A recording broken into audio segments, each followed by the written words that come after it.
सोचिए, 30 लाख लोग भगवान सूर्य को जल देने के लिए एक साथ नदी में उतर जाएं तो 5 करोड़ लोग एक साथ प्रचंड जय घोष के साथ हर हर महादेव का जयकारा लगाएं तो, और 30 करोड़ लोग एक टेंट सिटी में 45 दिनों के लिए एक साथ ठहर जाएं तो आप इसे अजूबा ही कहेंगे ना, या फिर चमत्कार। नमस्कार, मैं हूं मनोज मुंतशिर शुक्ला और इस चमत्कार का नाम है महाकुंभ।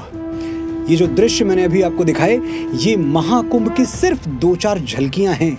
अपनी पूर्णता में महाकुंभ कैसा दिखता है, ये बताने के लिए मुझे बाबा तुलसीदास या वेदव्यास की वाणी चाहिए, जो मेरे पास नहीं है।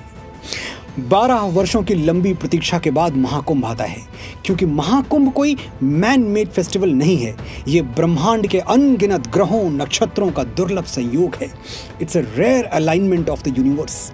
महाकुंभ कब होगा, कहाँ होगा, ये हम नहीं, हमारा सोलर सिस्टम तय करता है। सन और जुपिटर तय करते हैं। जब सूर्य मकर राशि में और बृहस्पति वृषभ राशि में प्रवेश करते हैं, तब प्रयागराज में गंगा यमुना सरस्वती के त्रिवेणी संगम पर महाकुंभ आयोजित होता है। ये एक मेटाफिजिकल कॉस्मिक इवेंट है और इससे हमारी धरती का एक specific area directly cosmic energy से जुड़ जाता है, यानी डायरेक्ट कनेक्शन विद गॉड। ईश्वर तो कण कण में व्याप्त है, ये थ्योरी हम सब मानते हैं, लेकिन उससे डायरेक्ट कनेक्ट बना रहे, इसके लिए रेगुलर मंदिर भी जाते हैं, क्योंकि मंदिर वो बैंक हैं जहां हजारों वर्षों से प्रार्थनाएं जमा हो रही हैं। हम सुखी हों तो मंदिरों में प्रार्थनाएं जमा करें, और किसी संकट में हों तो अपने और अपने पितरों के जमा किए हुए पुण्य प्रताप को विथड्रॉ करें। यही सनातन का साइंस है। प्रयाग में होने वाले महाकुंभ का साइंस सरल शब्दों में समझाता हूं। 1.5 महीनों तक दैवीय शक्तियों की सारी सैटेलाइट्स, उनके सारे सिग्नल्स संगम तट पर फोकस्ड रहेंगे।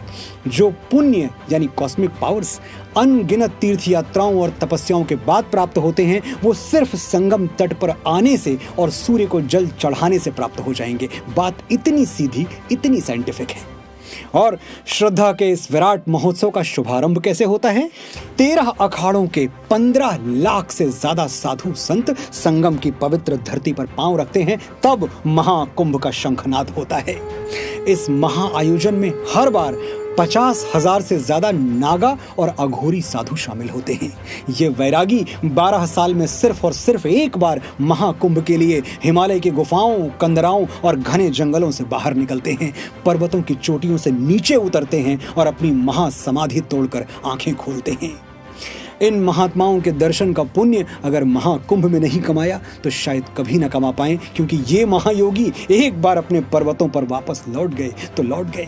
इनको हमारे बीच लाने की शक्ति सूर्य और बृहस्पति के सिवाय किसी और में नहीं है। ब्रह्म मुहूर्त में लाखों साधु संतों का राजसी स्नान, ढोल नगाड़ों के साथ प्रयागराज में उनका राजसी प्रवेश, ये कोई सामान्य घटना नहीं है। एक अद्भुत, अलौकिक और अविस्मरणीय अनुभव है। इसलिए आप खुद आकर देखिए। किसी किताब, किसी भाषा, किसी शब्द, किसी साहित्य में वो ताकत नहीं है कि महाकुंभ का अनुभव बता सके। इसलिए आप खुद आकर देखिए। कोई सोशल मीडिया, अखबार या टीवी महाकुंभ की रियल एनर्जी आप तक नहीं पहुंचा सकता। इसलिए आप खुद आकर देखिए। एंड ट्रस्ट मी, अगर आप खुद आकर देखेंगे तो आप भी महाकुंभ के मैजिक को महसूस तो कर पाएंगे, बता नहीं पाएंगे। क्या दीवार पर दिए की फोटो लटका देने से घर में उजाला हो सकता है? नहीं। क्या कागज के फूल मंदिर को सुगंध से भर सकते हैं? नहीं। क्या पानी का फॉर्मूला H2O रट लेने से प्यास बुझ सकती है? नहीं।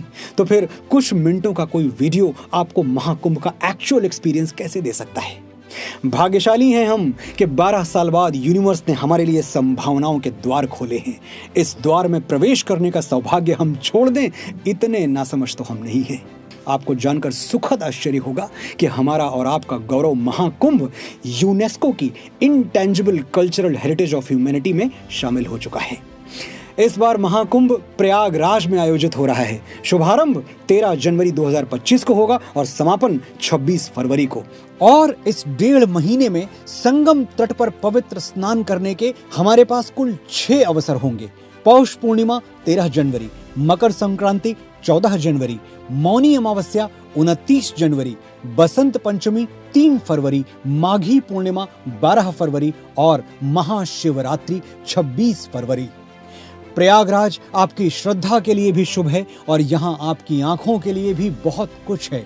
त्रिवेणी संगम, राम घाट गंगा आरती, मनकामेश्वर मंदिर, सरस्वती कूप, इलाहाबाद म्यूजियम, इलाहाबाद किला, स्वराज भवन, आनंद भवन, चंद्रशेखर आजाद पार्क और हजारों लाखों की संख्या में दीवारों पर उकेरी गई कलाकृतियां। इसीलिए कहते हैं, महाकुंभ नहीं देखा, उत्तर प्रदेश नहीं देखा तो इंडिया नहीं देखा। और अगर आपके मन में सुरक्षा और सुविधा को लेकर कोई दुविधा, कोई डाउट हो तो बता दूं कि उत्तर प्रदेश सरकार ने आपकी सिक्योरिटी और कन्वीनियंस के लिए वर्ल्ड क्लास फैसिलिटीज अरेंज की हैं। तो चिंता छोड़िए, चिंतन कीजिए, संगम के तट आपकी प्रतीक्षा कर रहे हैं। उत्तर प्रदेश टूरिज्म की ऑफिशियल वेबसाइट पर विजिट करके अपना टूर प्लान आज ही बुक करें। सर्व सिद्धियां प्राप्त करने का ये अवसर चूके नहीं। सर्व सिद्धि प्रदाह कुंभः, हर हर गंगे, हर हर महादेव।